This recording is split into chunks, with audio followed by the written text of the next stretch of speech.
अस्सलाम वालेकुम।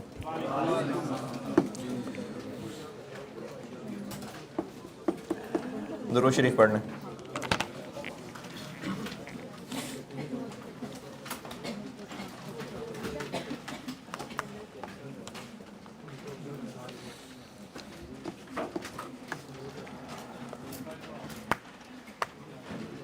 Job costing ख़त्म। उसमें जो तीसरा सवाल मैंने आपको बताया है उसमें एक तो सिर्फ जो लोग भी करेंगे FOH का ना 2 अकाउंट्स भी कुछ जगह चला लेते होते हैं, अप्लाइड का अकाउंट अलग, कंट्रोल अकाउंट अलग, तो ठीक है जैसे आपको कराया वैसे करें।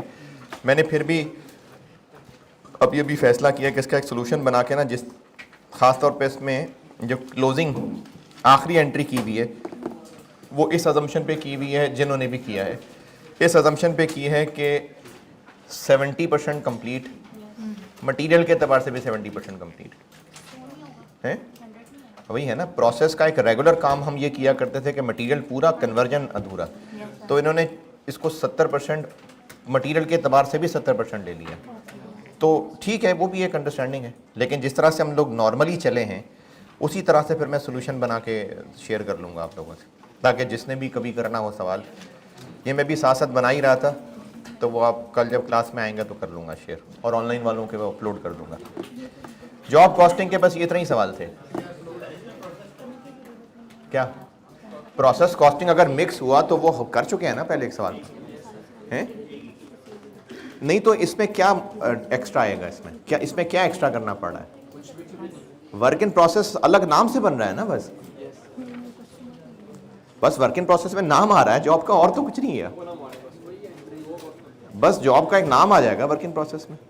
तो प्रोसेस कॉस्टिंग में इसका एक जो सवाल था वो आपने प्रोसेस कॉस्टिंग के तरीके से ही किया था, वही जॉब कॉस्टिंग हो गई। जी आप लोगों ने खुद ही किया था, स्प्रिंग 17 था गालिबन।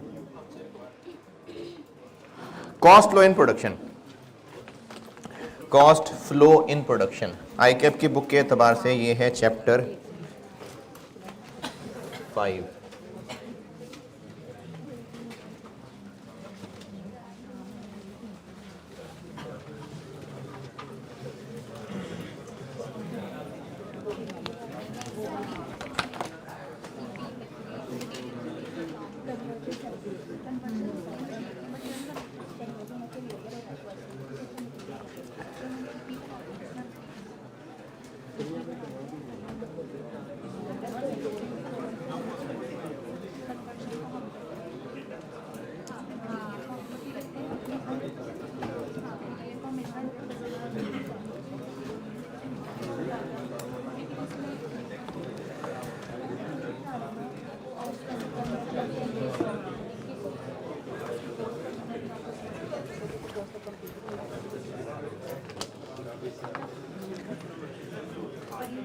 कॉस्ट फ्लो इन प्रोडक्शन जो अभी आपको जनरल एंट्रीज भी बताई थी,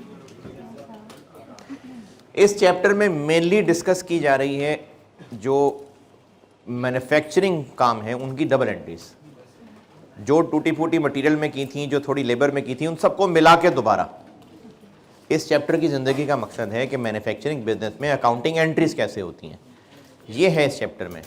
थोड़ी सी लेबर से रिलेटेड एंट्रीज लेबर वाले चैप्टर में बताई थी, मटेरियल इन्वेंट्री वैल्यूएशन वाली एंट्रीज मैंने इन्वेंट्री वैल्यूएशन में बताई थी, तो वो यहाँ सब दोबारा मिला के फिर हैं कि मैन्युफैक्चरिंग बिजनेस में एंट्रीज कैसे होती हैं।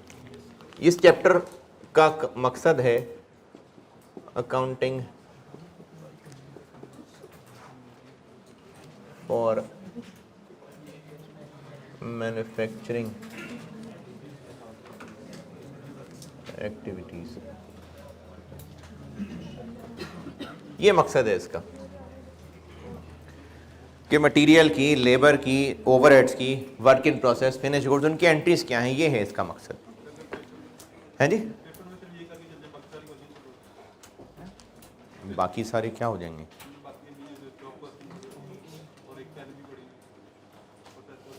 वो असल मैंने इन्हीं की एंट्रीज वहाँ रेलिवेंट जगह पर बताई नहीं थी। ये बहुत जनरल सी बात की हमने, ये तैयार कर लें बाकी सब हो गया। नहीं, उनमें कुछ ज़्यादा डिटेल भी बताई थी ना, लेबर में कुछ ज्यादा डिटेल बताई थी, ये चूंकि ओवरऑल बात हो रही थी तो उसमें उतनी ज्यादा डिटेल की जरूरत नहीं थी, लेबर में ज्यादा डिटेल बता दी थी। तो ये हो गया सब हो जाएंगे, नहीं ऐसे नहीं मैं कोई स्टेटमेंट दे रहा।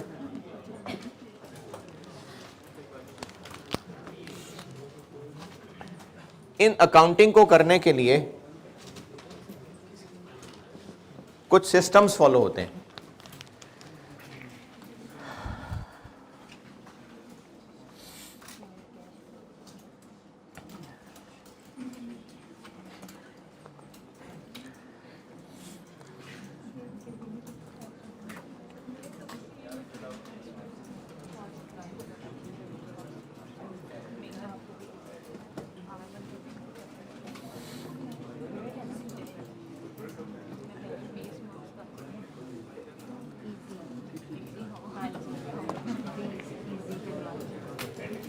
इनमें एक है इंटीग्रेटेड सिस्टम,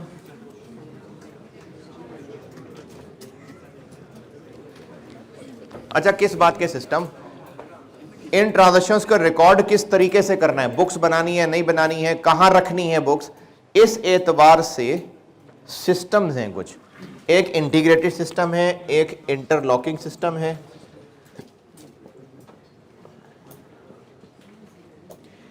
एक है फुली इंटरलॉकिंग।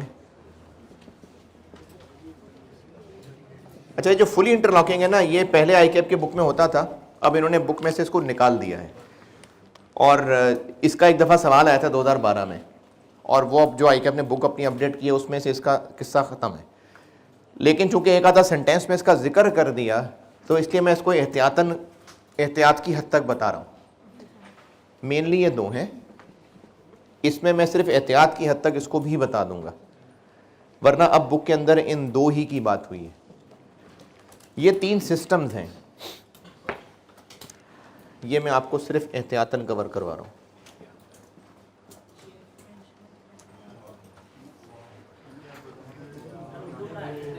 है ना? उर्दू में पढ़ाया करूं, नहीं तो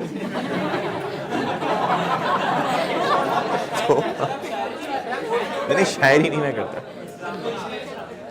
यार। ये मामले में कह रहा था, जो कह रहा था ना 11 बजे तक क्लास नहीं खत्म हो सकेगी, ये है मसले असल में।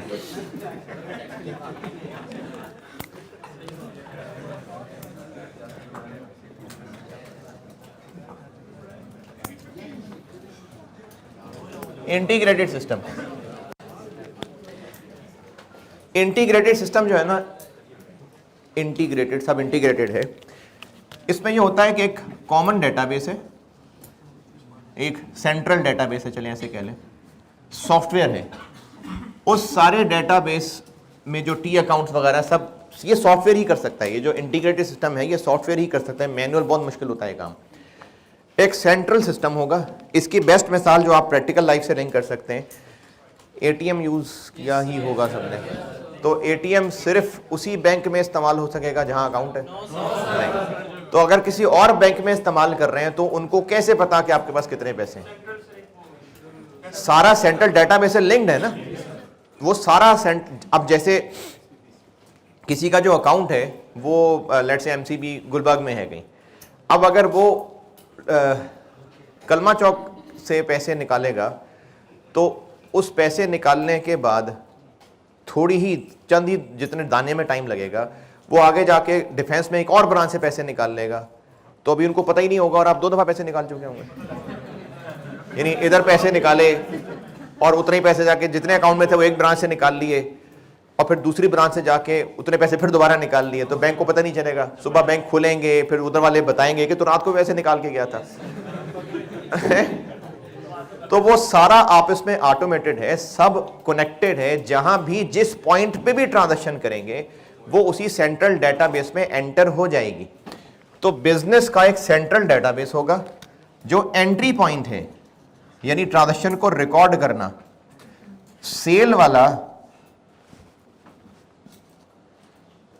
जब सेल्स करता होगा तो वो अपने पास सॉफ्टवेयर में एक एंट्री कर लेगा, और ये भी नहीं कि वो डेबिट क्रेडिट करेगा, वो अपने पास सेल्स का एक बिल सामने खुलेगा। जैसे किसी मेडिकल स्टोर में या किसी बड़े स्टोर में अगर आप कुछ चीज़ खरीदने जाएं तो वो एक पर्ची निकाल के आपको प्रिंट आउट उसकी रसीद देंगे, तो उनके पास जो कंप्यूटर स्क्रीन होगी उस पर एक बिल खुला होगा, उसमें वो उन प्रोडक्ट्स के नाम आइटम्स लिख के वो बिल एंटर करते हैं। अब उनको नहीं पता डेबिट क्रेडिट क्या हो रहा है, उन्होंने तो सिर्फ बिल एंटर किया है।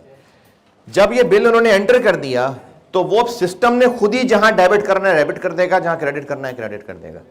इसने तो सिर्फ अपने पास पड़े हुए कंप्यूटर में एंट्री की, सिस्टम खुद ही कैश डेबिट सेल्स क्रेडिट कर देगा। इसी तरह जो फैक्ट्री में काम कर रहे हैं,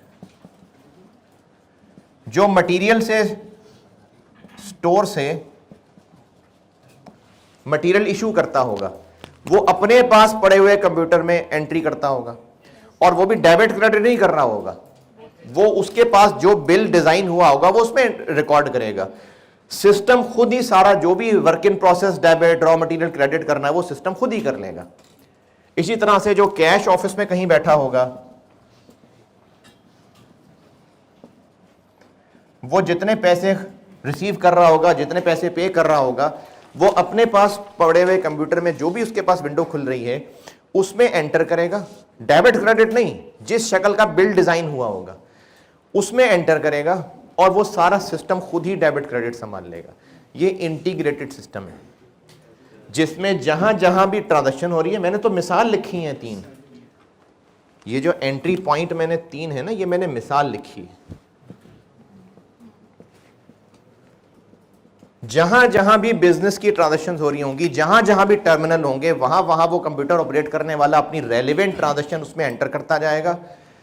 पीछे सब सिस्टम में कनेक्टेड है और वहीं डेबिट क्रेडिट होता जाएगा। तो फैक्ट्री वाला फैक्ट्री में अपनी रिलेटेड ट्रांजैक्शन कंप्यूटर में एंटर कर रहा होगा, हेड ऑफिस वाला हेड ऑफिस में कर रहा होगा, सेल ऑफिस वाला सेल ऑफिस में कर रहा होगा। जहां जहां भी कोई ट्रांजैक्शन हो रही है वो अपने टर्मिनल में रिकॉर्ड करता है, और पीछे सब सेंट्रली कनेक्टेड है, सारा सेंट्रल इंटीग्रेटेड है, वो अपडेट होता जाएगा। ये इंटीग्रेटेड सिस्टम है। तो इंटीग्रेटेड सिस्टम में फैक्ट्री रिलेटेड ट्रांजैक्शंस की एंट्रीज क्या होती हैं, ये जो पहला पेज पढ़ा दिया आपको नोट्स में, पहला पेज देखिए, वो यही था।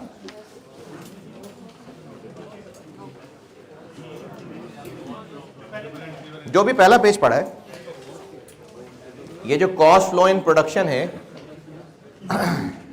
इन ट्रांजैक्शन की सिस्टम ये एंट्रीज कर रहा है। अब वो एंटर कंप्यूटर कर इस भी शक्ल का फॉर्म अपने पास भर रहा होगा, पीछे सिस्टम में बैक एंड पे हो रही हैं ये एंट्रीज।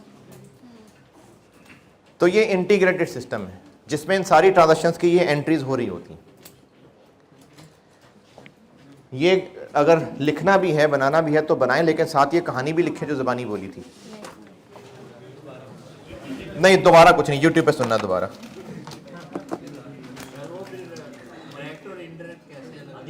क्या? अच्छा, वो ना जहां ये सॉफ्टवेयर बना होता है ना, उसमें हर आइटम्स के कोड डिफाइन हुए होते हैं। जो एंटर करने वाला होगा उसने साथ कोई कोड लिखना होगा, वो पीछे सब डिफाइंड है।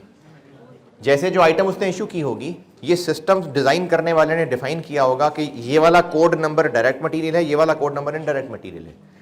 तो अपने पास कंप्यूटर में जो भी लिख रहा होगा उसका कोई कोड एंटर कर रहा होगा, तो वो सिस्टम फिर उसी कोड के मुताबिक अकॉर्डिंगली डेबिट क्रेडिट कर लेगा।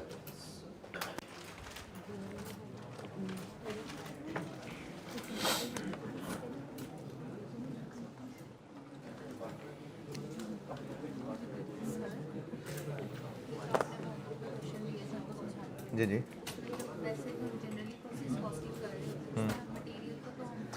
100% लेते हैं। हाँ जी, कर लें आप इसको इसी तरह कर लें, क्योंकि ये तो सवाल बनाने वाले की नीयत क्या थी तो उसी को पता है। एक नेचुरल फ्लो में अगर आप चलें जी से टैली कर जाएगा। हैं? हाँ, ये जो ICAP का सोल्यूशन है इन्होंने 70% पूरा रखा हुआ है,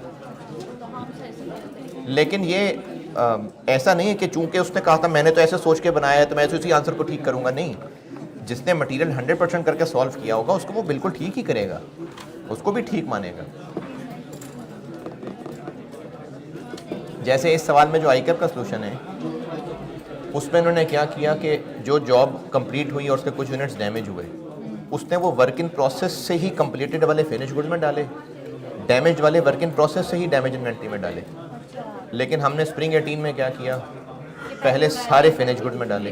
तो आई कैप के ही स्प्रिंग 18 के अंदर पहले सारे स्प्रे फिनिश गुड में गए थे, ये आई कैप के ऑटम 14 में वर्क इन प्रोसेस से निकल दिए। तो ये अल्टरनेटिव्स होते हैं, सब एक्सेप्टेबल होते हैं। ये क्या कर रहे हो यार, ये क्या कर रहे हो यार, वो ऑफ करो, पॉज करें जरा, ये बात पूरी। इंटीग्रेटेड सिस्टम की एंट्रीज,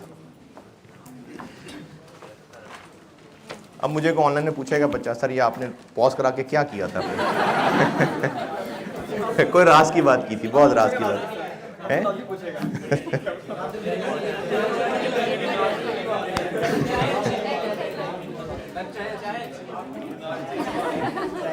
नंबर आया ना?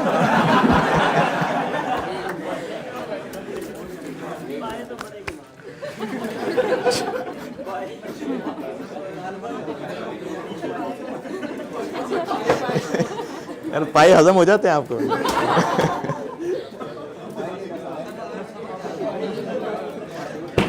अच्छा, वो जो पहले पेज पे एंट्रीज हैं वो सब इंटीग्रेटेड सिस्टम ही की हैं।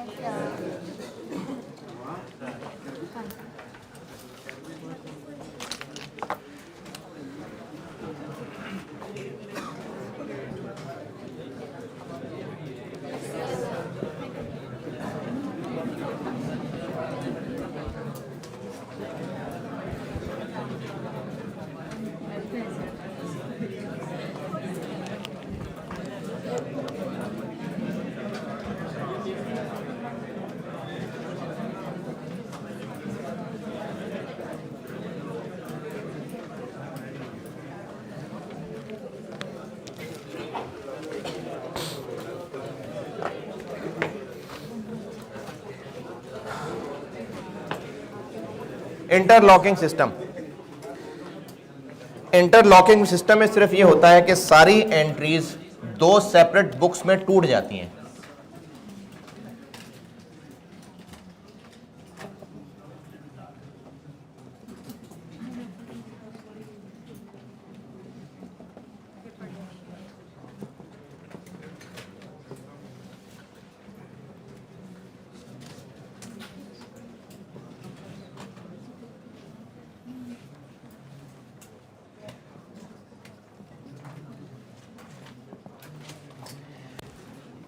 एक कहलाता है जनरल लेजर,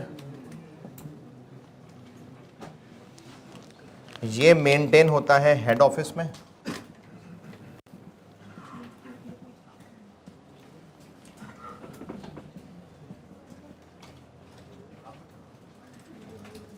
और एक कहलाता है फैक्ट्री लेजर।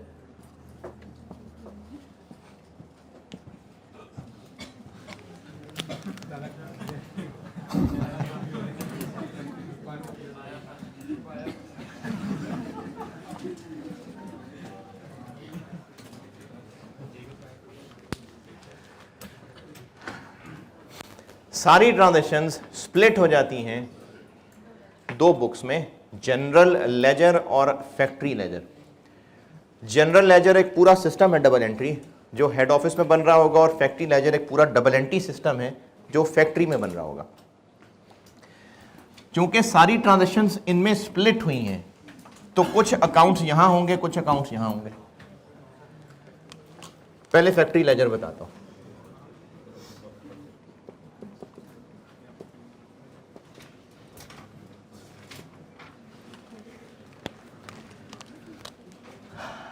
फैक्ट्री लेजर, इसमें कौन सी ट्रांजैक्शंस रिकॉर्ड होती होंगी? बस जो फैक्ट्री से रिलेटेड हैं।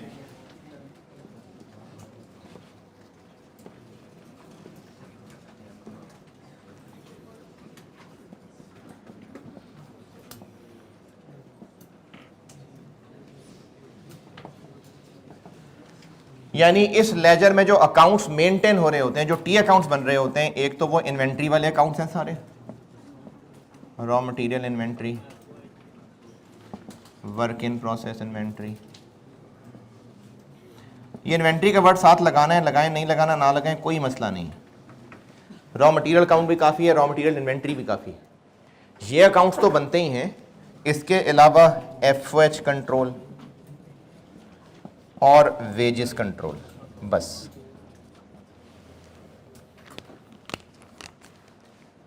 फैक्ट्री वालों को इससे कंसर्न है कि मटेरियल कितना आया, फैक्ट्री वालों को इससे कंसर्न नहीं है कि इसके लिए पैसे कितने दिए, इनको मटेरियल इन्वेंट्री से कंसर्न है। तो फिर इसका मतलब है कैश अकाउंट नहीं बना रहे होंगे। नहीं भैया, अकाउंटिंग सिस्टम है, रुपए हैं, लेजर में सब रुपए रिकॉर्ड हो रहे हैं, लेकिन ये सिर्फ मटेरियल का डेबिट होना रिकॉर्ड करेंगे। इसी तरह इनको इससे कंसर्न है कि वेजेस कंट्रोल कितना डेबिट हुआ, इनको इससे कंट्रोल नहीं है कि एम्प्लॉइज को पैसे कितने देने और गवर्नमेंट को कितने पैसे देने। इसका मतलब है फिर एंट्रीज आधी अधूरी कर रहे होंगे। फिर ये अब जब आधी अधूरी एंट्रीज कर रहे होंगे तो फिर तो डबल एंट्री नहीं है। तो फिर होगा ये कि जो बाकी डेबिट क्रेडिट खाली रह जाता होगा वो फिर जनरल लेजर वाले रिकॉर्ड कर रहे होंगे। जैसे मिसाल के तौर पे मटेरियल खरीदने की एंट्री क्या होती है, रॉ मटेरियल इन्वेंट्री डेबिट और कैश या पेबल क्रेडिट। तो आप फैक्ट्री वाले इन्वेंट्री तो डेबिट कर रहे होंगे, कैश क्रेडिट नहीं कर रहे होंगे। हेड ऑफिस वाले फिर कैश क्रेडिट कर रहे होंगे, रॉ मटेरियल डेबिट नहीं कर रहे होंगे। यहां भी आधी एंट्री, यहां भी आधी एंट्री। यहां डेबिट क्रेडिट किधर है, जनरल लेजर में देख लो जाके, तो उसके लिए वो नाम यूज कर लेंगे general ledger control account. General ledger में कैश क्रेडिट हुआ हुआ है, डेबिट, वो फैक्ट्री लेजर देख लो जाके, तो फैक्ट्री लेजर कंट्रोल अकाउंट। यानी फैक्ट्री लेजर वाले अपने पास करेंगे डबल एंट्रीज, लेकिन सिर्फ वो उतनी जिनमें ये डेबिट क्रेडिट है। अब उन एंट्रीज को पूरा करने के लिए जो खाली जगह रह जाती होगी उसमें वो क्या नाम यूज कर रहे होंगे, जनरल लेजर कंट्रोल अकाउंट।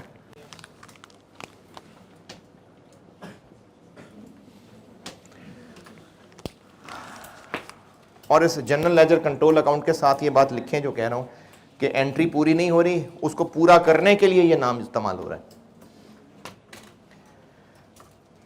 ये नाम हो रहे हैं इस्तेमाल, जिन एंट्रीज में ये नाम आ रहे हैं वही एंट्रीज बस ये लोग करेंगे, लेकिन उनमें से डेबिट क्रेडिट भी बस वही करेंगे जिनमें ये नाम है।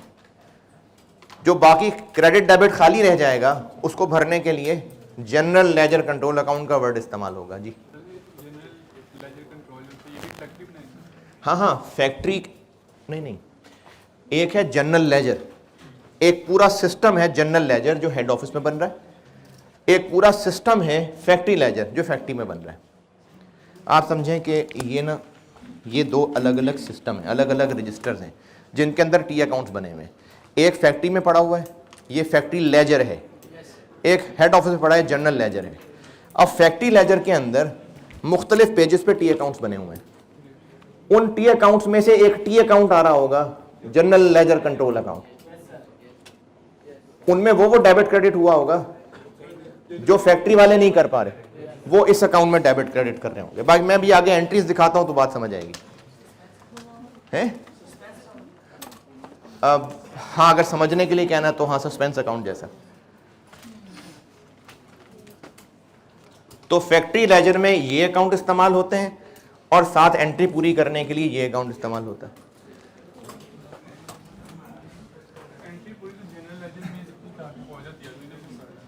क्या हुआ? क्योंकि दोनों पूरी एंट्री नहीं रिकॉर्ड कर रहे होंगे, अपने अपने से रिलेटेड कर रहे होंगे। फैक्ट्री वालों को सिर्फ ये डेबिट करने से कंसर्न था, हेड ऑफिस वाले सिर्फ कैश क्रेडिट कंसर्न थे। उनको मटेरियल, अगर उन्होंने मटेरियल दोबारा डेबिट करना होता तो फिर उसका फायदा। दोनों में बुक्स पे एंट्री टूट गई, तो अब दोनों में जो एंट्री टूट गई ये दोनों का कॉमन पॉइंट आ गया। हेड ऑफिस की जो बुक्स देख रहा होगा उसको यहां कैश नजर आएगा, डेबिट पता नहीं क्या है, उसके लिए फैक्ट्री लेजर देखना पड़ेगा, तो फैक्ट्री लेजर कंट्रोल अकाउंट। जो फैक्ट्री की बुक्स देख रहा होगा उसको रॉ मटेरियल डेबिट और क्रेडिट नहीं नजर आ रहा, तो उसको कहेंगे भाई जनरल लेजर में देखो जाके। तो ये एंट्री स्प्लिट हो गई दो सिस्टम्स में, इसलिए टुकड़े होने की वजह से ये दो नाम आ गए। क्या? नहीं, मैंने तो एक मिसाल लिखी है। और जो जनरल लेजर होगा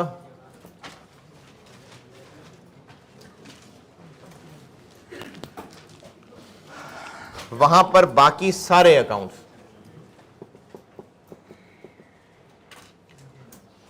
इनके अलावा बाकी सब कैश, डेटर, सेल्स, जो जो भी अकाउंट होते हैं, इनके अलावा बाकी सब यहां बन रहे होंगे।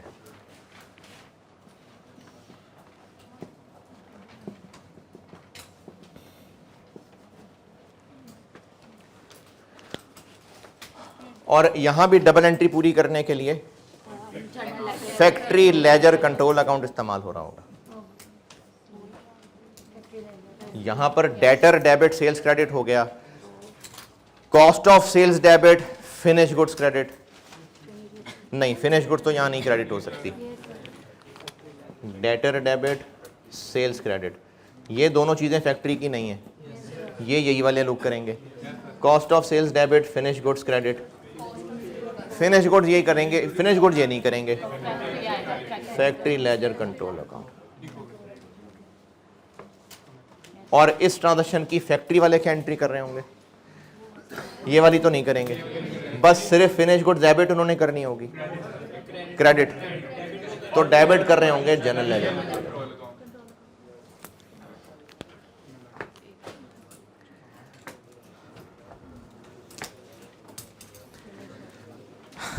अच्छा, अब आप एक काम ये करें, अगर खुद कर लेंगे तो बहुत अच्छी बात है, नहीं तो सिर्फ पेज देख ही लेंगे तो भी निस्बतन कम अच्छी बात है, लेकिन काम चल जाएगा।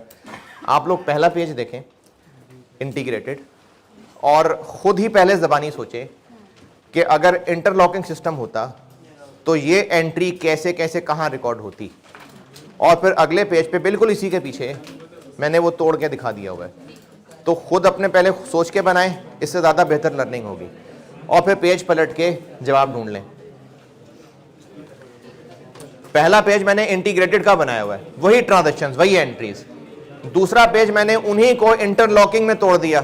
तो पहले आप खुद से सोचें पहला पेज पढ़ के कि इसको इंटरलॉकिंग में करते तो कैसे करते, और पेज पलट के फिर देख लें आंसर के सही सोचा है कि नहीं सोचा।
मैंने एक काम करने को कहा है, कर लिया सारा।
हाँ जी,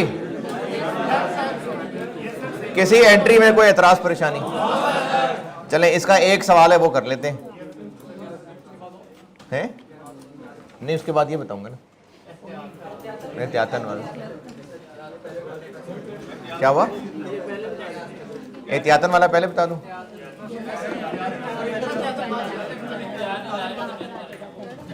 अच्छा चलें ठीक है, मैं ऐसे करता हूं कि पहले ये एहतियातन वाला बता देता हूं ताकि फिर जिसने गुलबाग जाना है वो जाए, फिर उसके बाद फिर मैं इसकी ये सवाल प्रैक्टिस करा देता हूं।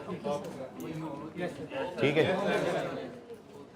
क्या नहीं, वो फिर आप खुद ही कर लेना, देख लेना यूट्यूब पे।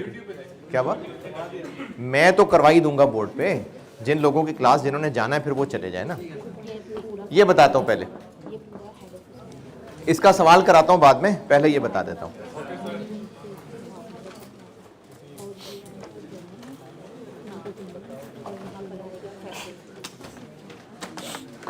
इंटरलॉकिंग डन ना? इसका चलें, जिन्होंने जाना होगा, इसका एक ही सवाल है जो मैंने कराना है। स्प्रिंग 11 वो भी है, देखें 10 साल पुराना। स्प्रिंग 11 क्वेश्चन नंबर 6 वो करूंगा मैं बोर्ड पे है।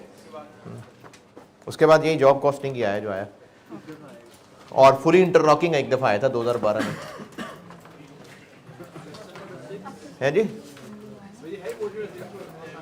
क्या देखें, सिलेबस में है, सिलेबस में है। नहीं लास्ट टाइम सिलेबस में जो चीजें हैं वो हैं, उनसे सवाल चाहे 10 साल से नहीं आया। बल्कि जो लोग कॉस्ट के साथ FAR 1 भी पढ़ रहे हैं मुझसे, मैंने पिछली क्लास में एक दर्दनाक वाकया बताया था। एक है नहीं 2013 में एक वाकया हुआ था।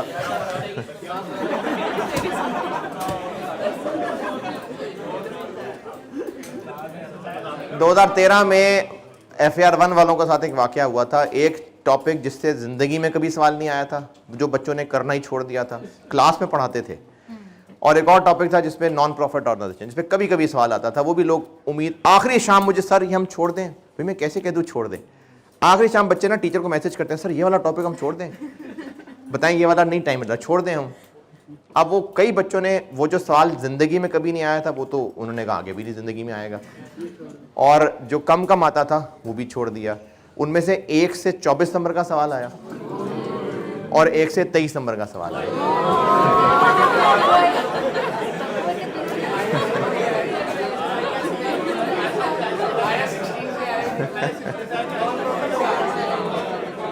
तो इसलिए जो कुछ सिलेबस में है करना सारा है आपने।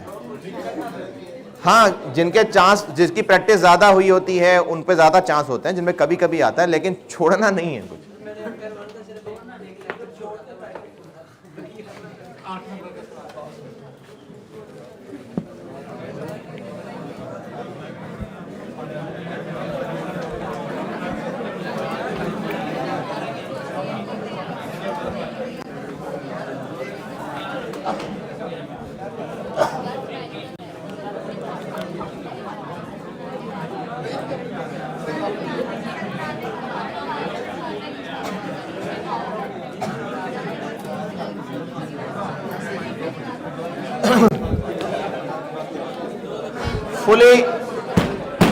फुली इंटरलॉकिंग सिस्टम समझ लें, फिर जिसने जाना चला जाए।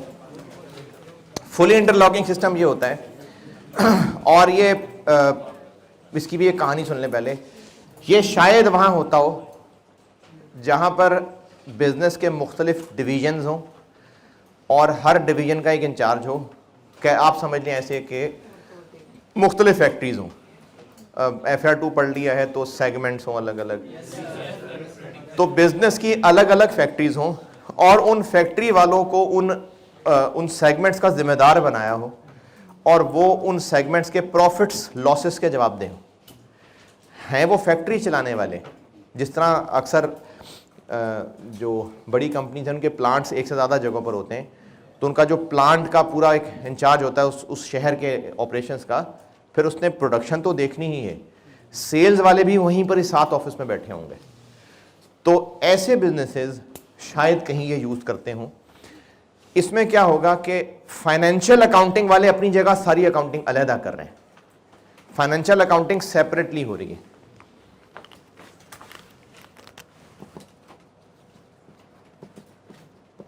ट्रायल बनना, फाइनेंशियल बनना, वो सब अलहदा से हो रहा है।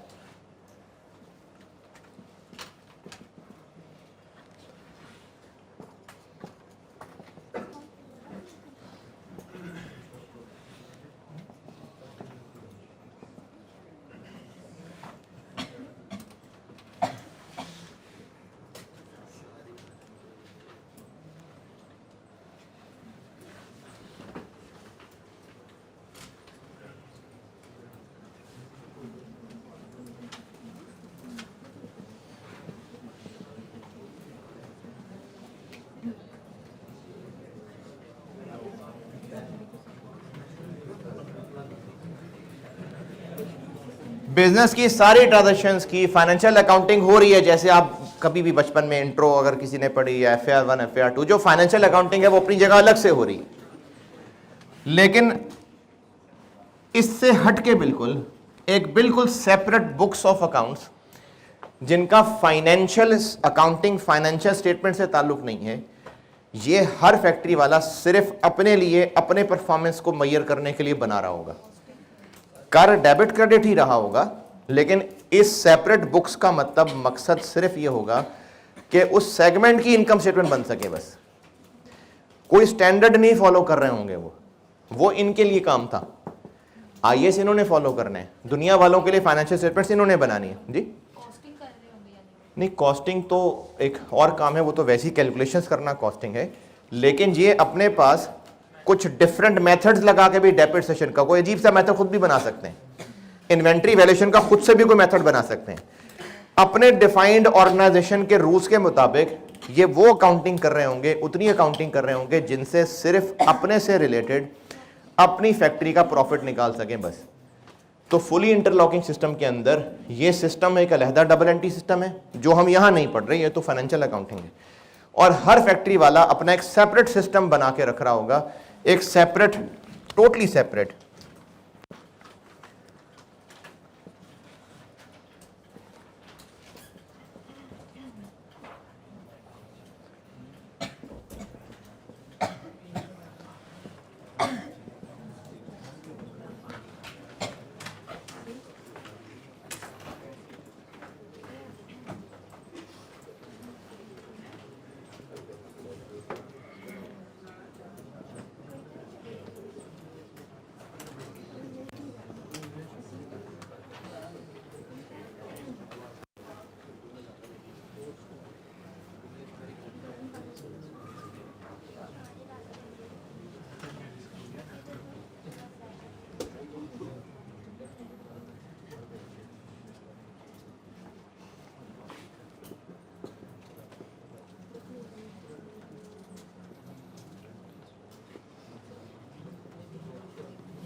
सेपरेट, कंप्लीटली सेपरेट बन रही होंगी फैक्ट्री में, यूजिंग एंटिटी की अपनी इंटरनली डेवलप्ड अकाउंटिंग रूल्स, जिसका मकसद सिर्फ इतना होगा कि factory related income statement prepare हो सके बस। इनकी अपनी कोई डेप्रिसिएशन मेथड हो सकते हैं, वो चीजें भी हो सकता है ये एसेट मान रहे हो जो I-16 नहीं मान रहा होता। तो ये सिर्फ अपने फैक्ट्री ऑपरेशन से रिलेटेड इनकम स्टेटमेंट बनाना चाहते हैं, उन्हीं के लिए अपने पास डेबिट क्रेडिट कर रहे होंगे और अपने ही पास मुकम्मल डेबिट क्रेडिट कर रहे होंगे। आपस में लिंक नहीं करनी ये चीजें, क्योंकि वो अपनी फाइनेंशियल अकाउंटिंग IAS के मुताबिक कर रहे हैं, ये अपने रूल्स के मुताबिक कर रहे हैं, ताकि हर फैक्ट्री वाला अपने अपने प्रॉफिट्स के लिए जवाबदेह हो सके। नहीं, बिल्कुल भी नहीं। कर रहे हैं और फाइनेंशियल वाले अपनी तरफ से एंट्री कर रहे वो तो कंप्यूटर लेके हर कोई अपने ऑफिस में बैठा हुआ है, वो सारी एंट्रीज वो एक सिस्टम के अंदर रही हैं। यहाँ पर ये सिस्टम अलग है, वो अलग है। यहाँ पर डेप्रिसिएशन और रिकॉर्ड हो रही है, यहाँ और रिकॉर्ड हो रही है। वहाँ पर डेटर भी रिकॉर्ड हो रहे हैं, यहाँ तो डेटर भी नहीं रिकॉर्ड हो रहे। इनको कंसर्न ही नहीं डेटर रिकॉर्ड करने से। उस फैक्ट्री वाले को अपने अकाउंटिंग रूल्स के मुताबिक प्रॉफिट पता चल जाएगा। सर वो अकाउंटिंग रूल के मुताबिक प्रॉफिट देख के क्या फायदा है जब वो यानी कि अकाउंटिंग पॉलिसीज के मुताबिक ये बनते हैं फाइनेंशियल स्टेटमेंट्स एक्सटर्नल लोगों के लिए। ये आईएएस की चीज़ें हैं। बिजनेस को इनसे कोई खास इंटरेस्ट नहीं है। बिजनेसेस अकाउंटिंग फॉलो करते हैं ऑडिट कराने के लिए, बैंकों के लिए, स्टॉक मार्केट्स के लिए, एसईसीपी के लिए। बिजनेस चलाने के लिए ये किसी काम की नहीं होती। ये तो फलाना आईएएस कहता है ये एसेट मानना है, फलाना कहता है नहीं मानना। ये लोगों के सिर्फ नखरे होते हैं ऑडिट कराने के लिए। ये एक्सटर्नल पर्पजेस के लिए होते हैं। जिसने बिजनेस मैनेज करना होता है वो ये नहीं देख रहा होता।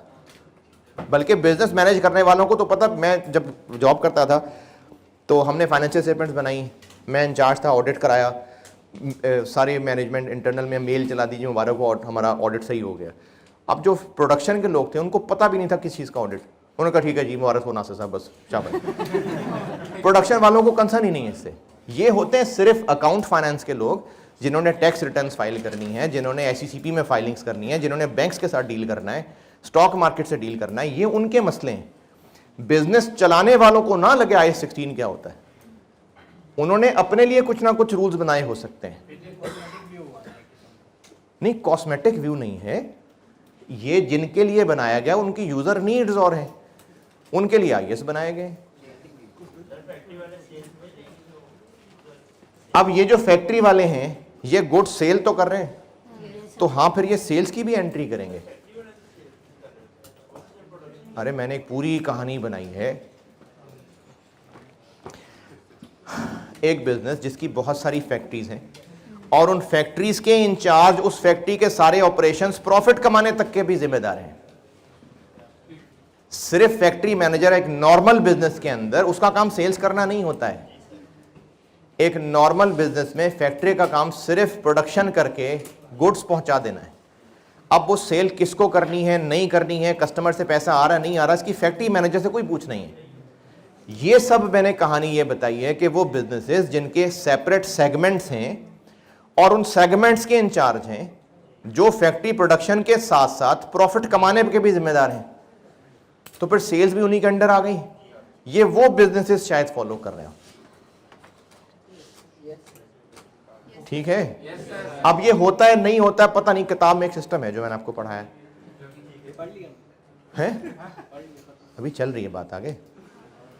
सेपरेट बुक्स ऑफ, अब इसमें मुकम्मल खुद ही डेबिट क्रेडिट हो रहा है। इंटरलॉकिंग में यहां एक डेबिट था तो उसका क्रेडिट वहां था। वो दोनों मिला के पूरी बुक्स बनती थी, वो दोनों मिला के पूरी अकाउंटिंग थी। यहां पर हेड ऑफिस वाले ने जैसे अकाउंटिंग करनी है करें, इंटीग्रेटेड चलाना है चलाएं, वो सेपरेट फाइनेंशियल अकाउंटिंग है। ये सिर्फ इनकी जिंदगी का मकसद है कि जो अपने बनाए हुए रूल्स हैं उनके मुताबिक उस फैक्ट्री का, उस सेगमेंट का प्रॉफिट कैलकुलेट हो सके। लेकिन रिकॉर्डिंग की डबल एंट्री की शक्ल में जारी होगी। ये भी एक पूरा डबल एंट्री सिस्टम होगा, लेकिन इन्होंने बस सेल्स रिकॉर्ड करनी है, डेटर नहीं रिकॉर्ड करना। तो फिर एंट्री पूरी कैसे होगी? तो इस तरह के मसाइल के लिए जब डबल एंट्री पूरी होने से रह जाएगी तो एक नाम इस्तेमाल होगा, उसको कहते हैं GL एडजस्टमेंट अकाउंट।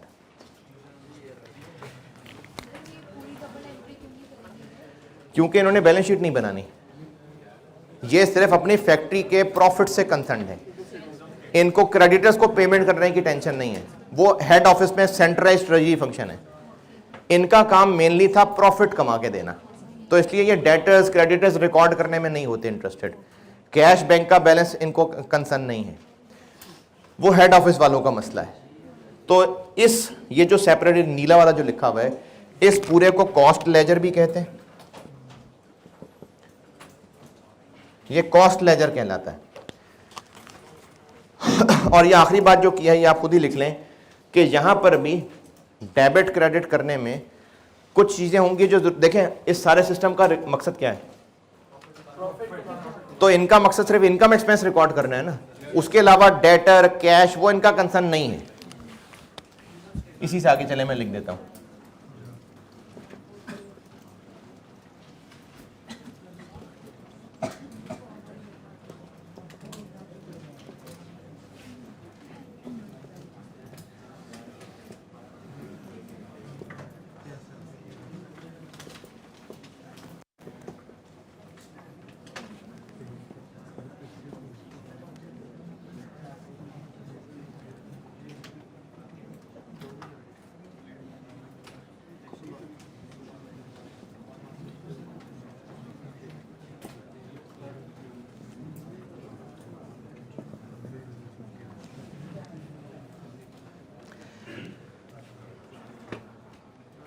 सिर्फ वो अकाउंट्स इस्तेमाल हो रहे होते हैं जो फैक्ट्री ऑपरेशन से रिलेटेड है, और सेल्स भी मैंने कहा इन बिजनेसेस में इन्हीं लोगों की जिम्मेदारी होगी, तो सेल्स भी ये रिकॉर्ड करेंगे।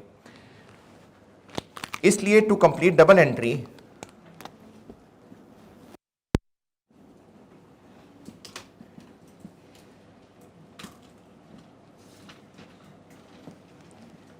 जीएल एडजस्टमेंट नाम का एक अकाउंट इस्तेमाल होता है।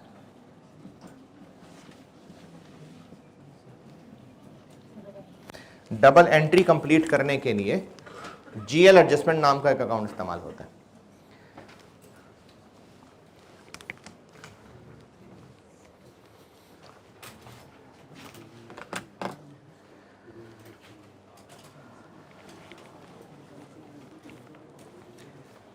तीसरे पेज पे आए।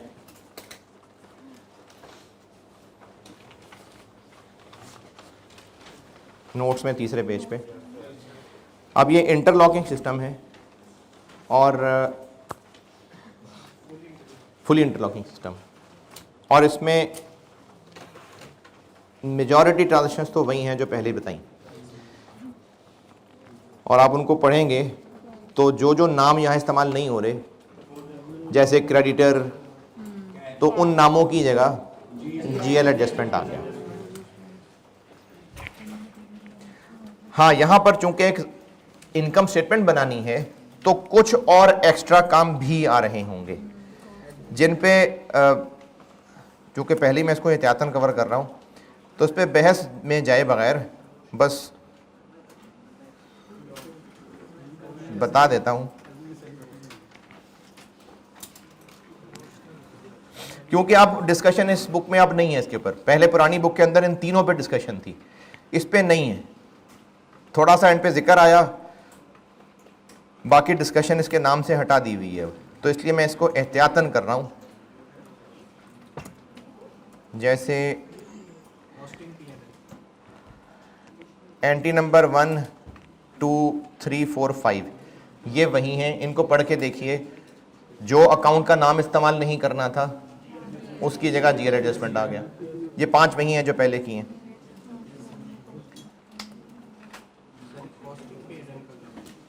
जो ये P&L बनाएंगे वो कॉस्टिंग P&L है। जो यही फैक्ट्री वाला अपने इनकम स्टेटमेंट बनाएगा ना, इसको कॉस्टिंग P&L कहते हैं। ये जो फैक्ट्री वाला अपनी इनकम स्टेटमेंट बनाएगा, इसको कॉस्टिंग P&L कहते हैं।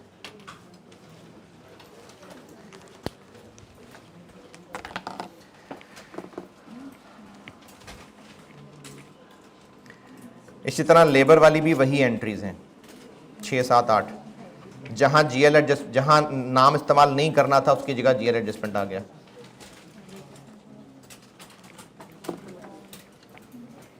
और एंट्री नंबर 8 खाली क्यों है? क्योंकि फैक्ट्री वाले को ना पेबल से कंसर्न है ना उसकी पेमेंट से कंसर्न है, तो उसने फिर ये एंट्री भी नहीं करनी। जी मैं पहुंच रहा हूँ, अभी 8 तक पहुंचा है।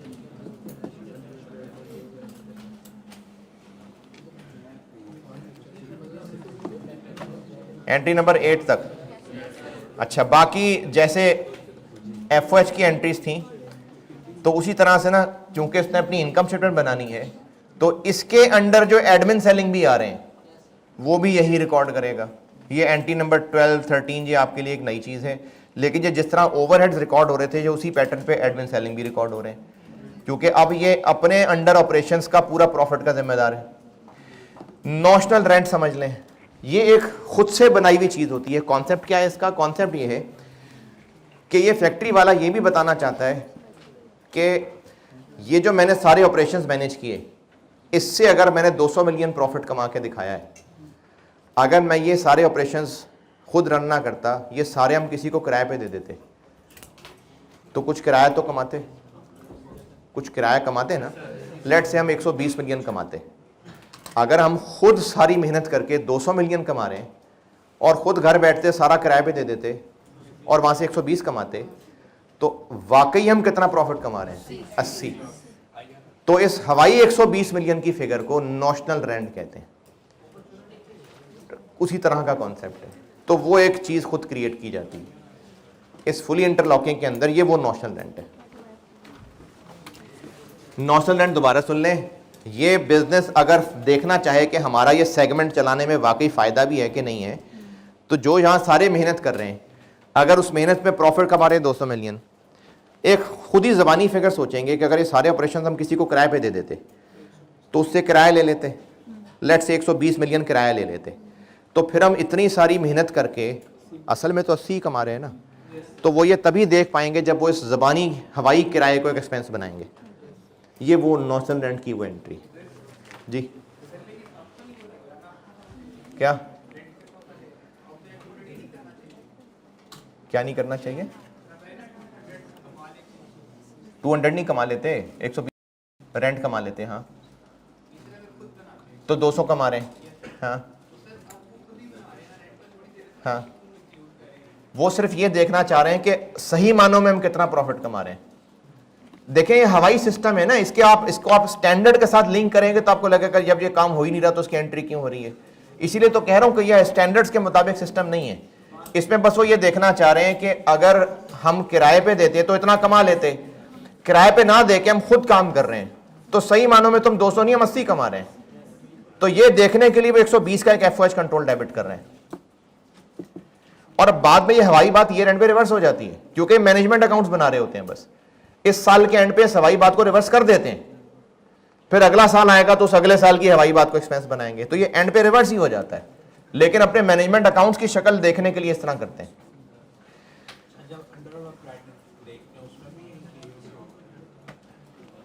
नहीं, वो यही figure as it is reverse हो जाएगी, यही figure as it is reverse हो जाएगी। क्या हुआ? किस बात का?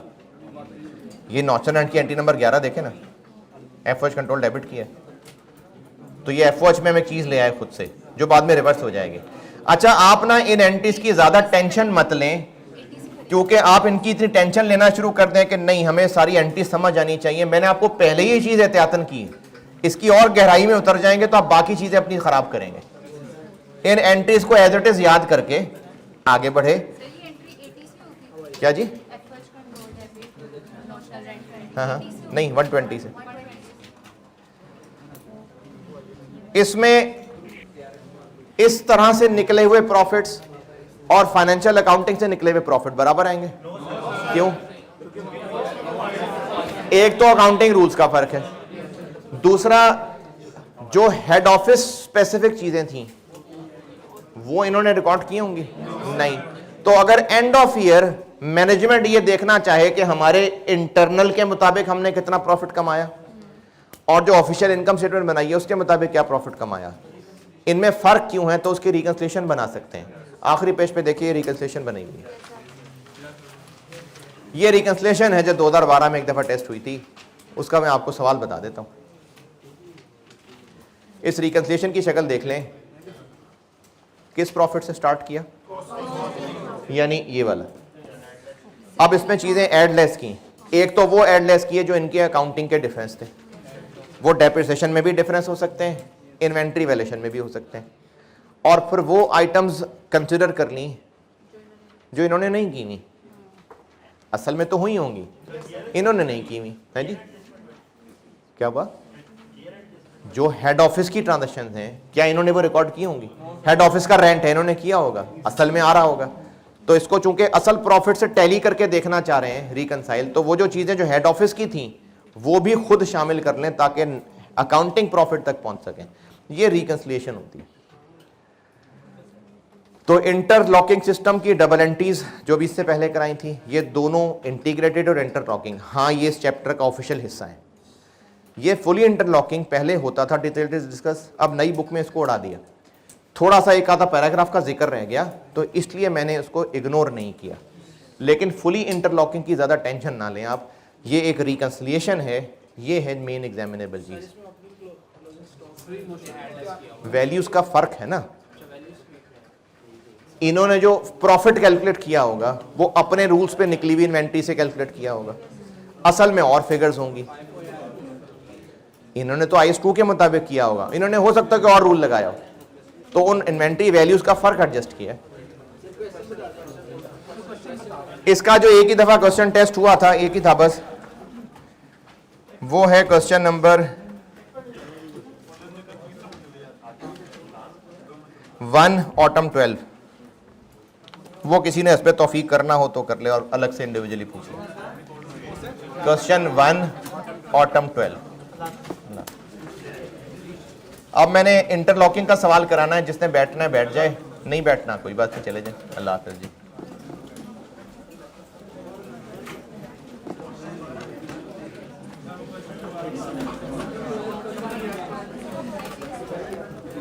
फुली इंटरलॉकिंग का सवाल ये आया हुआ है।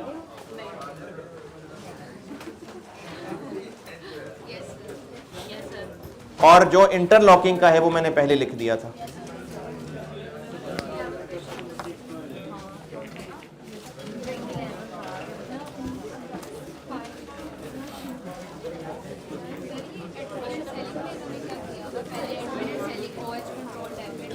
जिस तरह ओवरहेड्स का वो अप्लाइड और अंडर ओवर अप्लाइड है ना, ये इस तरह सिस्टम इसमें भी चल रहा होता है।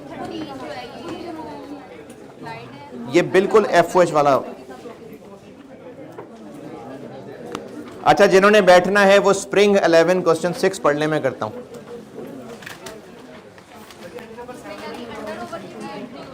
हाँ,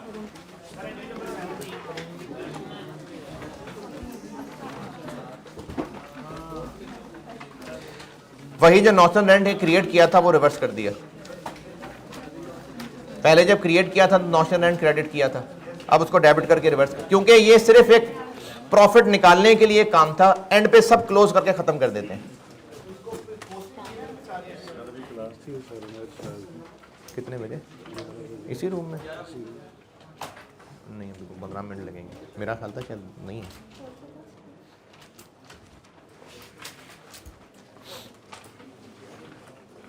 उमैर साहब से कहें 15 मिनट। बच्चों का 1 घंटा ले लेंगे आगे से। Spring 11 question number 6।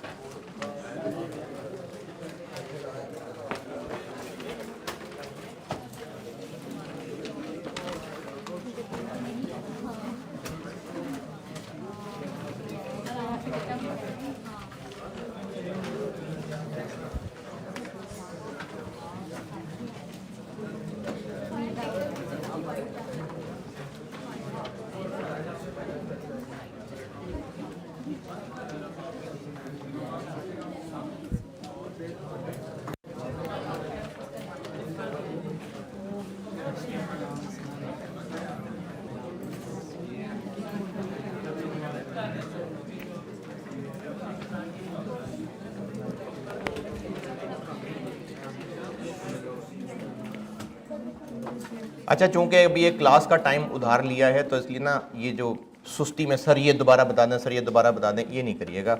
आप फ्लो में चलते रहें साथ। जिसने दोबारा सुनना हो वो यूट्यूब पे दोबारा सुन लेना, ये वाला काम।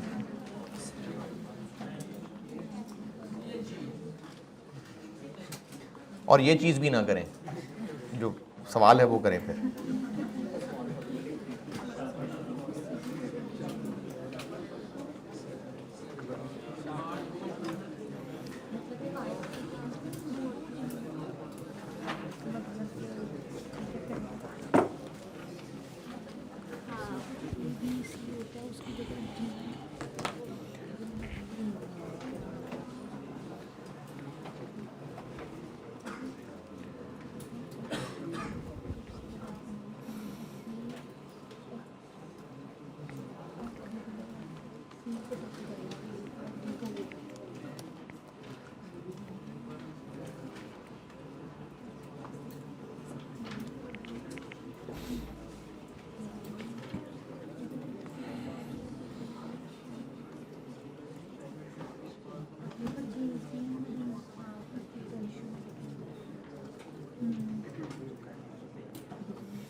हाँ जी, ये कैसे पता कि interlocking?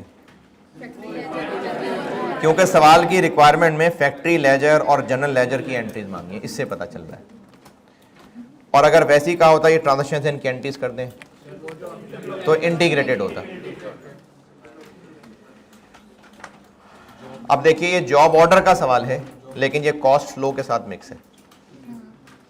Factory ledger, general ledger cost flow in production, और जॉब्स हैं तो जॉब ऑर्डर कॉस्टिंग। एंट्रीज करनी है और जॉब ऑर्डर की एंट्रीज करनी है। Question number 6 spring 11। अच्छा, इसका पार्ट है वो जो आपको मैंने रेलेवेंट कॉस्टिंग से एक पोर्शन बताया था कि ये आपसे ये अंग्रेजी में पूछी जा सकती हैं आई कैप की बुक से।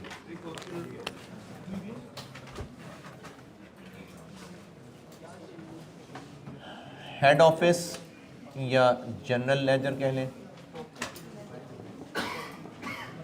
और फैक्ट्री लेजर।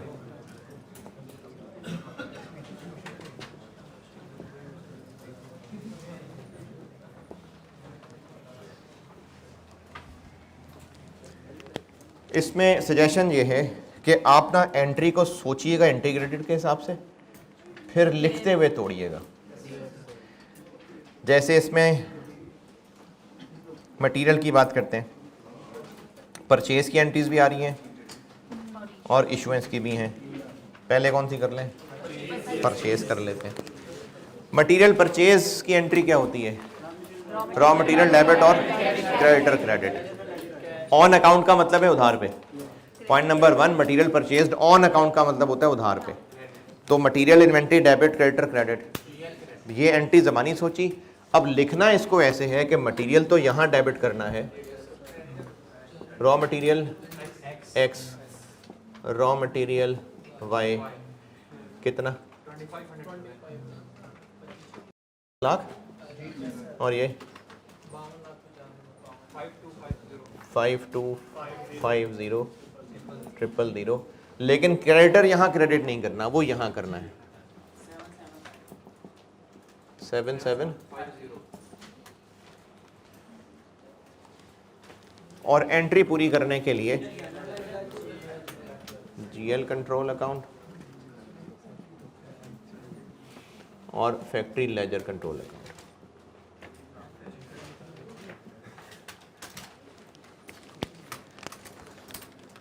ये मटेरियल परचेज हो गया।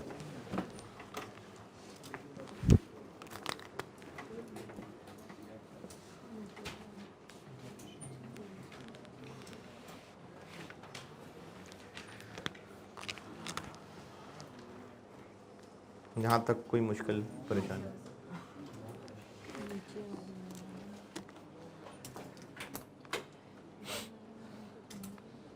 Material issued, work in process debit, raw material, तो ये इसी ही की एंट्री है। Work in process A debit, work in process B debit, work in process C debit. Materials की अलग अलग कर लेते हैं, बल्कि मटेरियल इसमें नहीं है। सी, एक्स और वाई की अलग अलग कर लेते हैं, कंबाइन करेंगे तो शायद थोड़ी मुश्किल बढ़ जाएगी। पहले मटेरियल एक्स करते हैं, वो जा रहा है ए में और सी में। ए में कितना जा रहा है? 40,000 रुपये, 40,000 इंटू 25 रुपये, 1 मिलियन। और सी में जा रहा है 10,000 इंटू 25 रुपये, 250,000। और रॉ मटेरियल एक्स क्रेडिट हो गया 12। ये पूरा काम फैक्ट्री लेजर का था।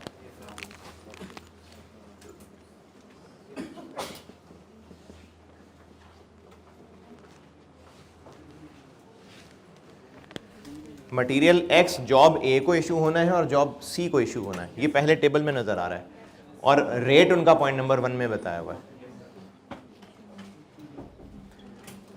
इसी तरह material Y, work in process B को, तीनों को तो नहीं होना, नहीं बी और सी कौन?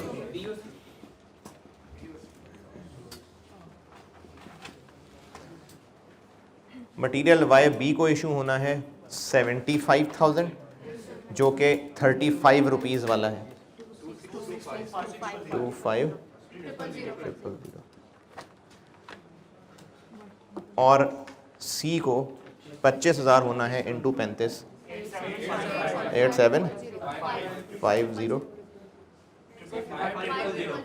अच्छा मतलब ये 4 जीरो नहीं है, 35 लाख।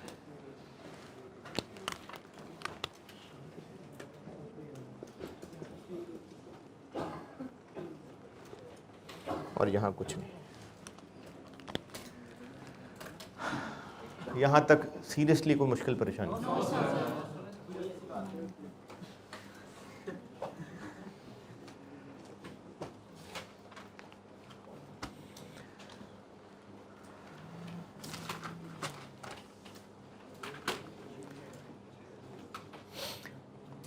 यही 2 चैप्टर्स मैंने अगर कहीं शुरू में कराए होते तो 4-5 दिन जाने थे इन पे।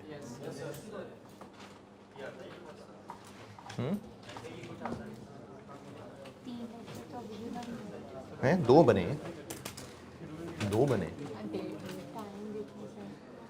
नहीं, वो तो शुरू भी देर से हुई, फिर दरमियान में मैं कहीं से कहीं निकल गया, फिर वो भी वो जो ऑफ कैमरा करा कर जो पाए खाए थे वो।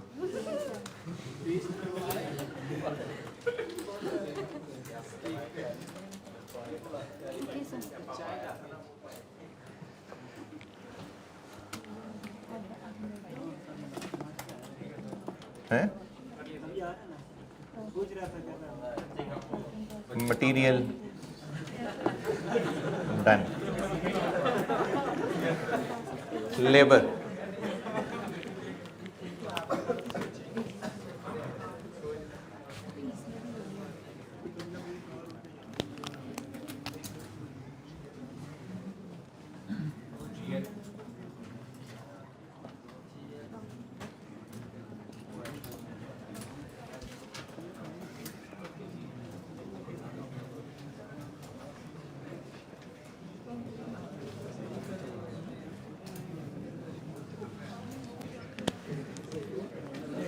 Material done.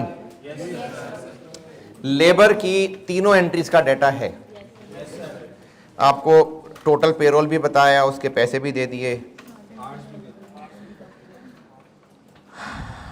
टैक्स वैक्स सब बता दिया। तो पेरोल कर लेते हैं पहले रिकॉर्ड, नहीं पहले रिकॉर्ड।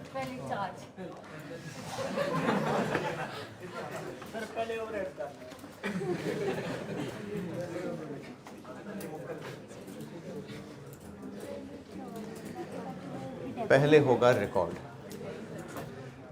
वेजेस कंट्रोल वो यहां आएगा,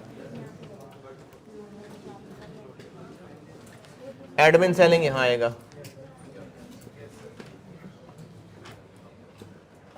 कितना 1 मिलियन। वेजेस कंट्रोल कितना है 2 मिलियन, क्योंकि पॉइंट नंबर 2 में लिखा है कि the head office prepared the payroll and directed इतना। पेरोल 3 मिलियन था, out of which 1 million admin selling लोग हैं, तो बाकी 2 मिलियन वो फैक्ट्री के लोग हैं, वो वेजेस कंट्रोल। तो वेजेस कंट्रोल वहां चला गया, एडमिन सेलिंग इधर हो गया। ये हो गए 2 debit, credit payable to employees और विदहोल्डिंग टैक्स पेएबल। तो विदहोल्डिंग टैक्स पेएबल कितना, किसका 8%? 3 मिलियन का 240,000 और बाकी पेएबल टू एम्प्लॉइज 2760 हाँ सॉरी 27। देखें एंट्री अगर पूरी करें तो wages control debit, admin selling debit, withholding tax payable credit, payable to employees. Wages control वहां चला गया और ये एंट्री पूरी करने के लिए यहां आ गया GL adjustment, GL control account, और यहाँ आ गया FL कंट्रोल अकाउंट।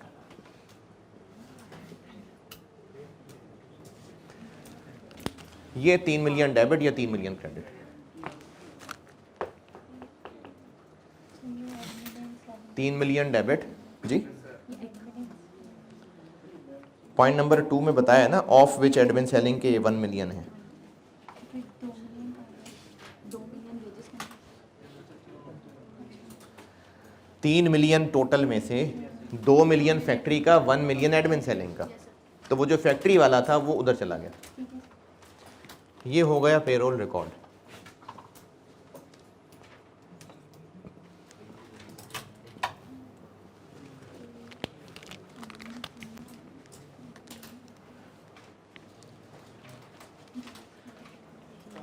अब करेंगे पेरोल चार्ज। इधर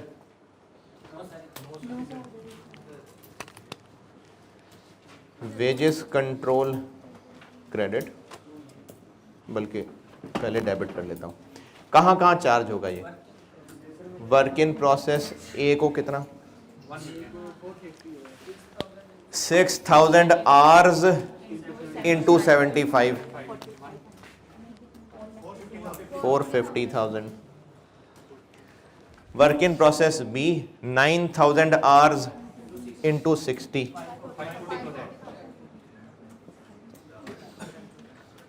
work in process C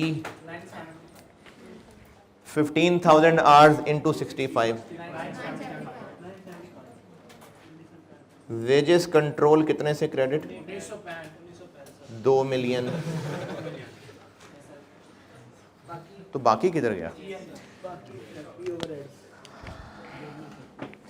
after charging direct labour cost, point number 2 तीसरी line, after charging direct labour cost to each job the balance of payroll cost was attributed to FOH. यानी बाकी indirect लोग थे यकीनन। कितना? 30। Payroll record, payroll charge 2 million credit. अब ये charge in 3 jobs को और बाकी फिर एफओएच है। ये पॉइंट नंबर 3 में लिखा हुआ है अंग्रेजी में।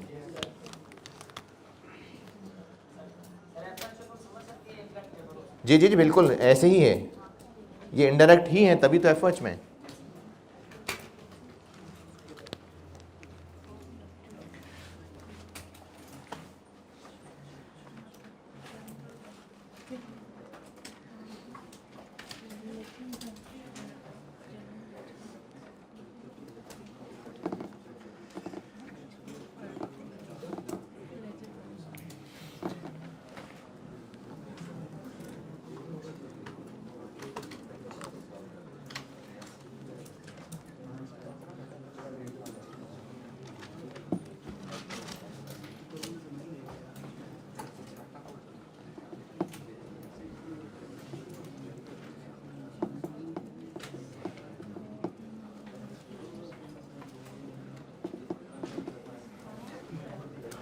हाँ जी। अच्छा, इसमें क्लियरली तो नहीं कहा लेकिन इशारतन बात समझ आ रही है। पॉइंट नंबर 7 देखें, selling and admin expenses other than salaries paid. इसका मतलब सैलरीज पे हुई हैं तो फिर पेमेंट वाली एंट्री भी आ जाएगी। ये जो पेबल हैं ये पे हो जाएंगे और इस पेमेंट वाली एंट्री को कहाँ करना है? इधर, यहाँ नहीं आएंगी। ये दोनों डेबिट और कैश क्रेडिट, ये दोनों डेबिट और कैश क्रेडिट। पेबल उस सवाल में क्लियरली कहा हुआ था कि गवर्नमेंट को टैक्स अगले महीने देना है, यहां पर तो ऐसी कोई बात नहीं है। तो ये दोनों पेबल डेबिट और कैश क्रेडिट।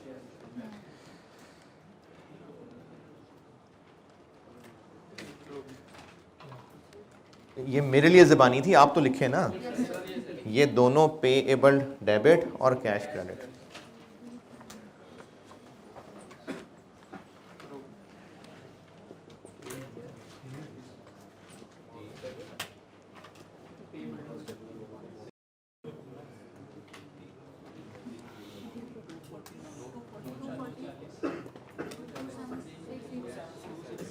2760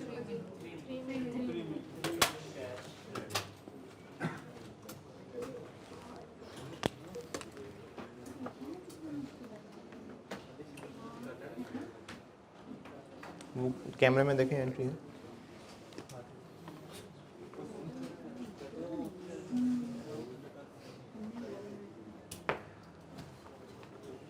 इंदिरा देखिएगा बाहर उमैर साहब तो नहीं खड़े। अगर उनसे कहो सर कह रहे सॉरी, बस आगे वो समझ जाएंगे कुछ नहीं है, रहने दें, खैर है तो चले ही गए देखने यार।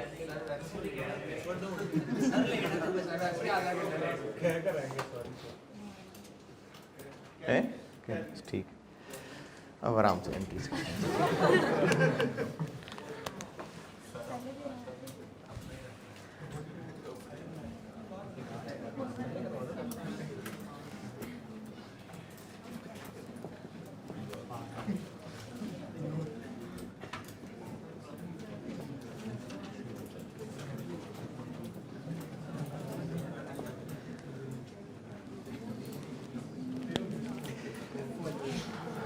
मटेरियल और labour done. Point number 3,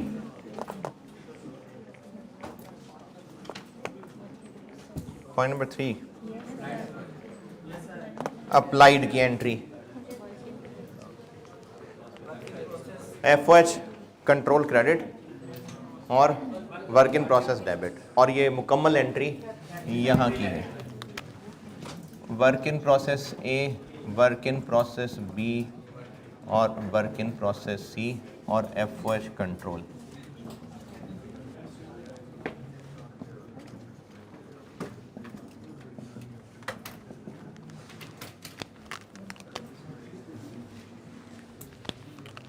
₹25 into labour hours,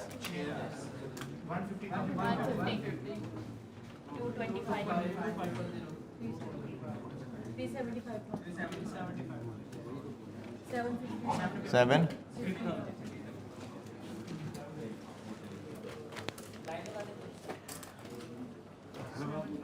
ना लगे,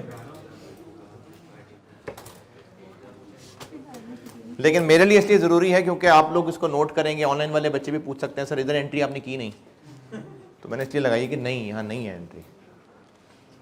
सर ये इसी तरह चलाएंगे एंट्री या अलग-अलग? क्या अलग अलग टाइम ज़्यादा नहीं लग जाएगा कि पहले आप सारा एफर्ट लग, क्या मतलब?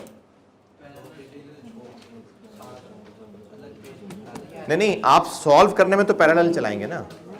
आप ये कह रहे हैं कि एक पेज जनरल लेजर का, एक पेज फैक्ट्री, हाँ ऐसे कर लें, सॉल्व करते हुए पैरेलल चलाएं, लेकिन एक पेज पे लाइन लगा के ऐसे करना है नहीं, जरूरी नहीं है। एक पेज पूरा जनरल लेजर का, अगला पेज पूरा फैक्ट्री लेजर का, आप सॉल्व साइमल्टेनियसली करें। पॉइंट 4 एक्चुअल फैक्ट्री ओवरहेड्स बता दिए। एफओएच कंट्रोल डेबिट और कैश क्रेडिट, तो कैश इसका मसला, एफओएच कंट्रोल इसका मसला। FOH control debit 7 lakh, cash credit 3 lakh और एक्यूमुलेटेड डेप्रिसिएशन क्रेडिट 4 लाख।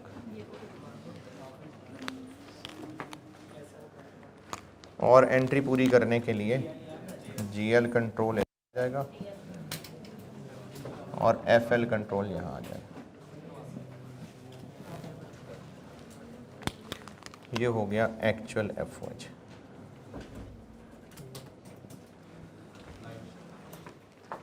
है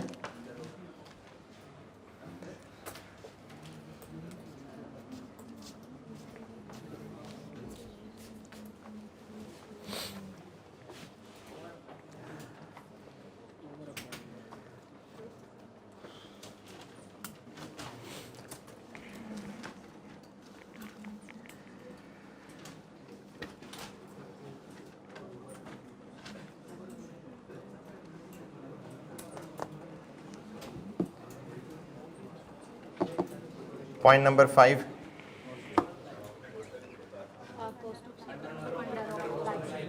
अप्लाइड ये हैं और एक्चुअल इधर भी हैं। Yes sir. किधर?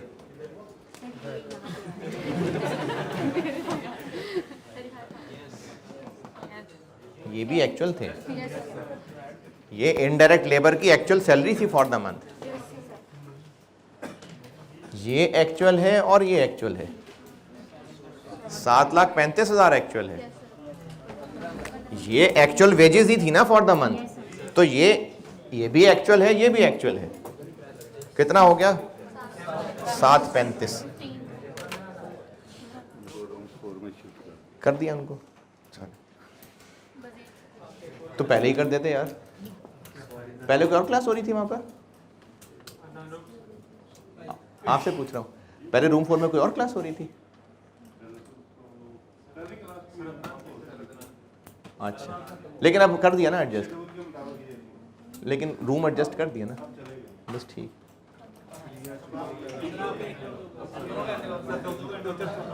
नहीं बस खत्म, बस भाई बस। सुबह 8 बजे से पढ़ रहे हैं आप।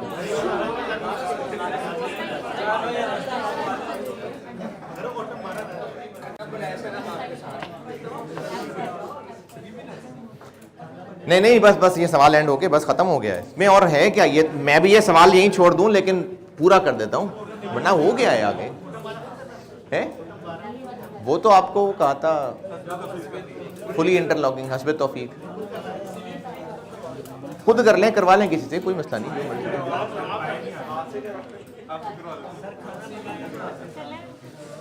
चले आगे। अंडर अप्लाइड दोबारा सुन लें, एक्चुअल ओवरहेड सिर्फ यही नहीं है, ये भी एक्चुअल ही है, ये अप्लाइड तो नहीं था। ये असल में उन लोगों की सैलरी फॉर द मंथ थी, तो ये एक्चुअल है और ये एक्चुअल है, यानी एक्चुअल हो गए 735, अप्लाइड है 750, तो 15,000 ओवर अप्लाइड। क्या एंट्री होती है? एफएच कंट्रोल डेबिट, और कॉस्ट ऑफ सेल वो इनका मसला नहीं, वो इनका है 15,000।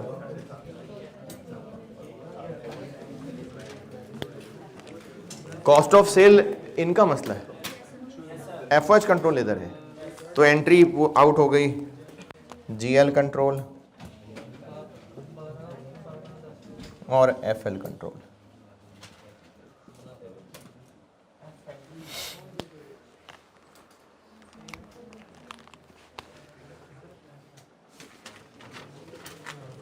सुन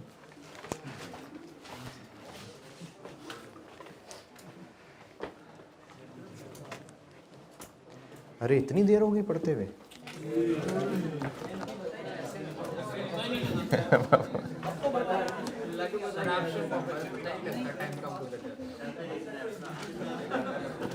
क्या?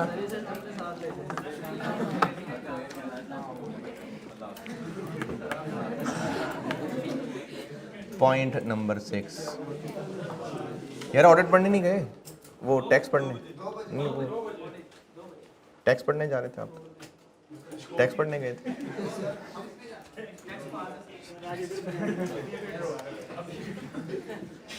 जॉब ए और बी दोनों हो गई कंप्लीट, और जॉब ए बेच भी दी।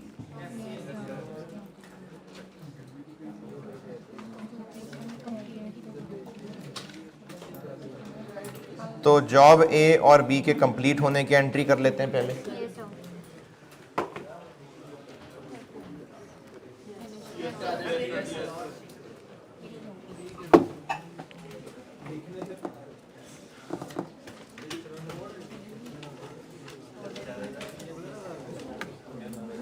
लिखा भी करे ना यार, ये तो फिर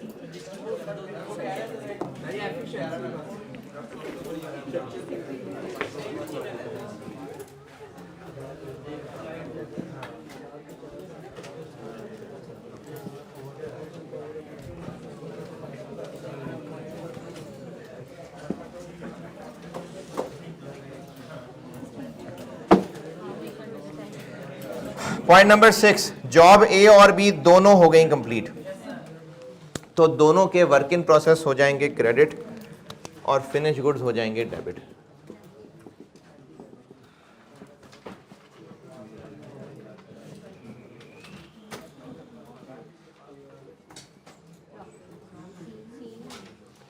और ये दोनों अकाउंट फैक्ट्री के ही हैं। कितने से क्रेडिट? अकाउंट बनाना है अकाउंट बना लें, वैसे ही फिगर्स कैलकुलेट कर लें। वर्क इन प्रोसेस ये देख लें कहाँ कहाँ कितना डेबिट क्रेडिट हुआ हुआ है।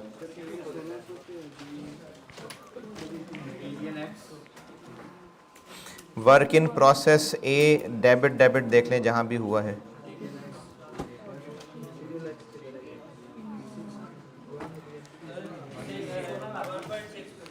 $16 लाख।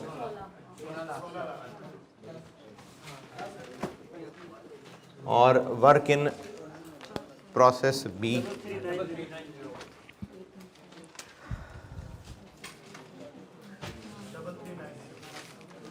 सॉल्यूशन देखा है?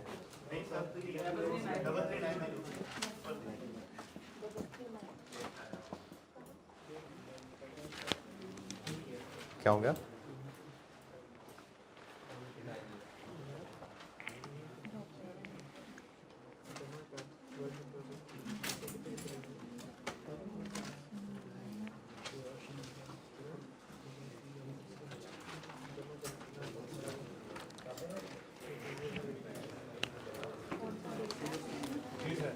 फिनिश गुड्स ए बेच दी, debtor debit, sales credit 2 million.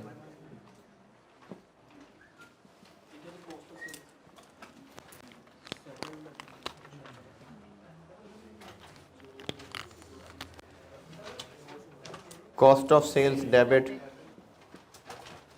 Finish goods इधर क्रेडिट।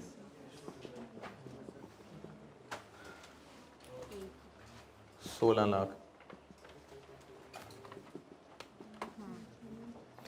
डेटर सेल्स दोनों यहाँ, कॉस्ट ऑफ सेल्स यहाँ, फिनिश गुड्स वहाँ क्रेडिट। तो अब जो खाली गई उसको पूरा कर लेते हैं।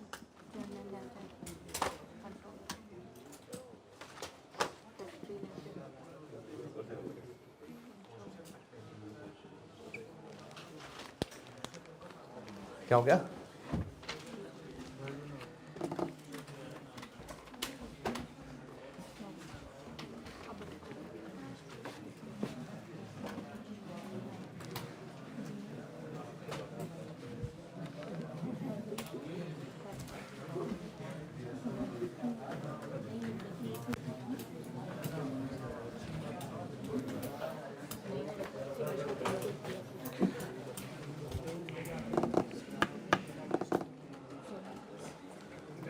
कुछ 8.5 घंटे में से 4 तो आपने भी कर ही लिए वैसे तकरीबन। मुझे मैंने कहा था एक दफ़ा कॉस्ट की क्लास 8.5 घंटे की पढ़ाई थी, तो 4 तो आपने भी कर ही ली।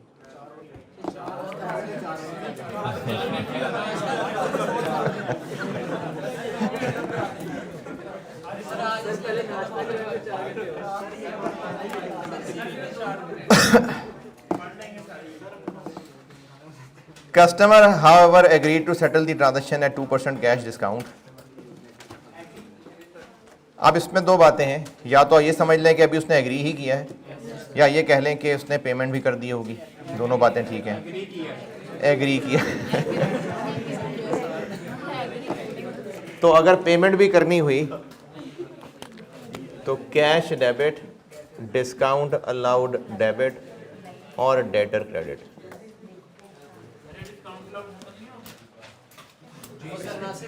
खत्म हो गया। सर वो IFRS 15 की बात कर रहे हैं, रेवेन्यू की बात कर रहे हैं। 2 मिलियन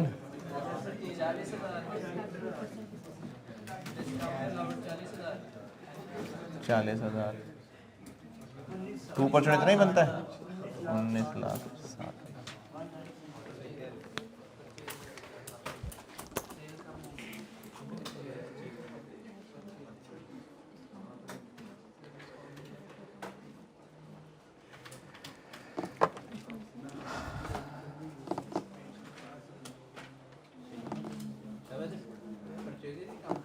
क्या परचेजेस क्यों कम करेंगे?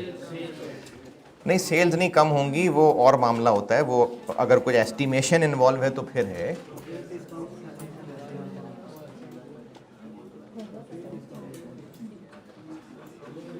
लेकिन IFRS 15 तो नहीं टेस्ट हो रहा ना इधर। और लास्ट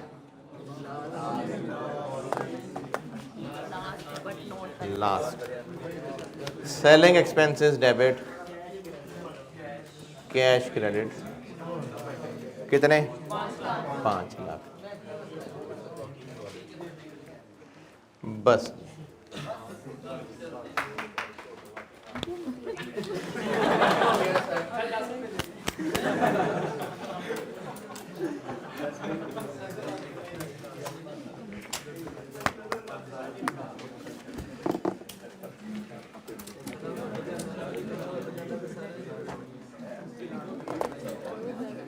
चले जी, कॉस्ट फ्लो इन प्रोडक्शन भी खत्म है। क्या कह रहे हो?